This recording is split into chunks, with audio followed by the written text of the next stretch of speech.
नमस्कार, एल्गार न्यूज मध्ये आपले स्वागत।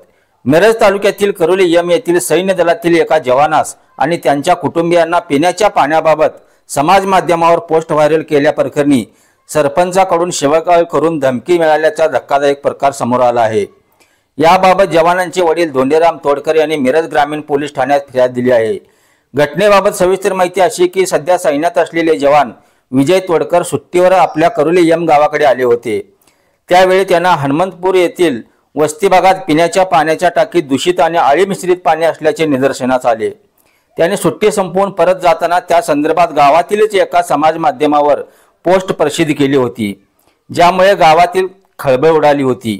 या प्रकरणानंतर करोली एमचे सरपंच अमोल वाघमारे यांनी फोन करून विजय तोडकर यांना तू 15 दिवसापूर्वी दूषित पाणी आणि आळी मिश्रित पाणी बघितले असताना आज का समाज माध्यमावर प्रसिद्ध केलंस? तू परत सुट्टीवर ये, तुझी कातडी काढून वाळत घालतो असे म्हणत शिवागाळ केली। तसेच घरी जाऊन धमकी दिल्याची फिर्याद जवान विजय तोडकर यांचे वडील माजी सैनिक धोंडेराम तोडकर यांनी मिरज ग्रामीण पोलीस ठाण्यात दिली आहे। या प्रकरणी सरपंच अमोल वाघमारे यांच्यावर कारवाई करण्याच्या मागणीसाठी शनिवार 14 जून रोजी जिल्ह्यातील आजी माजी सैनिक संघटना हजारोच्या संख्येने एक दिवसीय लक्षणीय उपोषणासाठी करोली एम मध्ये जमा झाले होते। त्याबद्दल मी सर्वांचं प्रथमतः माफी मागतो की माझ्यामुळे आपल्याला वाट बघावी लागली।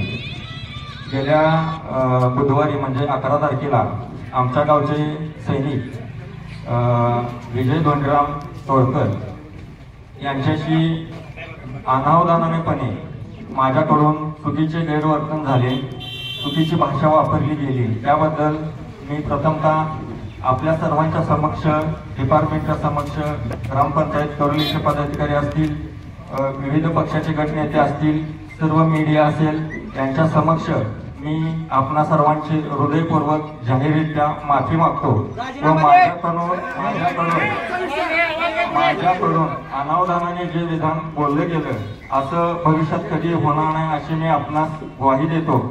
त्याचबरोबर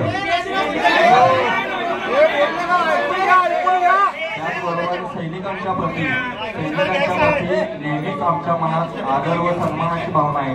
आमच्याही नातेवाईक, पाहुणेपळी, मित्रमंडळी सैनिक सेवेत आहेत आणि त्यांच्याविषयी कुठल्याही पद्धतीचं गैरवर्तन इथून पुढे होणार नाही। याच्या आधीही झालं नव्हतं, पण अनावधानाने चूक झालेली आहे। आपण सर्वांनी ती चूक मोठ्या मनाने माफ करावी अशी मी आपणास विनंती करतो। त्याचबरोबर